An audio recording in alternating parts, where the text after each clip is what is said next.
In case you haven't noticed, FM23's just been announced. So do we have enough time to do the International Manager of Mystery before it gets released? I think we do. This will be the fourth installment of our International Journeyman in which I start off managing a minnow nation, so you don't have to, and aim to make my way up the world rankings, winning as many trophies as I can on the way. And there are a lot of them. In addition to the default international tournaments in the game, I have created and added over 20 senior international competitions and over 30 youth tournaments as well. That should keep me busy. But where to start? Well, I polled you viewers, and your choice was to start unemployed and see what international job offers we get. And that's exactly what we're going to do. So I've set up a game with all my international competitions enabled and all international players loaded. And these are the job offers we have a few days in. Obviously, a cornerstone of this series is that we start at the lowest ranked teams possible, and the lowest ranked team out of this lot is actually Aruba, ranked 200th in the world. However, we have just finished the Legend of Robin Hood save here on the channel, in which I was managing Suriname, a close rival of Aruba, and I can't turn on my former side so soon.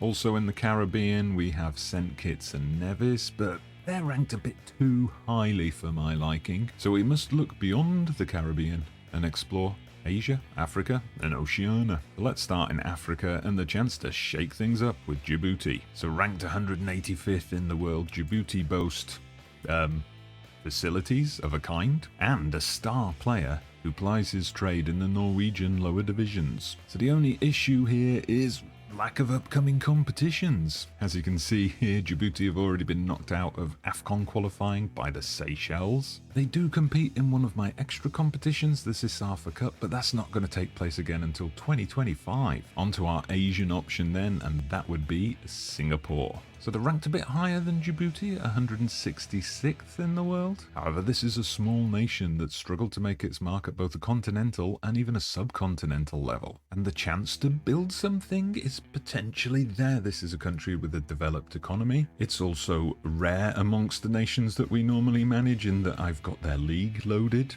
And there's also plenty of action with this Singapore team, although they have been knocked out of Asian Cup qualifying already. There is the Southeast Asian Championship that takes place every 2 years, and plenty of continental and regional youth competitions for us to get involved in as well. And finally, onto Oceania. I've got two job offers here. The first is from New Caledonia, but again, a bit like St. Kitts and Nevis, they are ranked quite highly in that top 150. So then we look to the boys from the territory, American Samoa, ranked 199th in the world, so just one above Aruba. And this is, of course, the nation of that infamous 31-0 defeat to Australia in World Cup qualifying a few years back. Now, this is a team with a blank fixture list at the moment. It'll be 3 years until the next Oceania Nations Cup takes place, and we've just missed out on the Pacific Mini Games. However, we do have the Pacific Games coming up in just under a year's time. So there you go, 6 job offers on the table, but to my mind, 3 that we would seriously consider. We could start off in the Horn of Africa at Djibouti and pocket £130 a week, or we could go slightly further afield and pocket slightly more at American Samoa with £180 a week, or we could bag ourselves a whopping £4,700 a week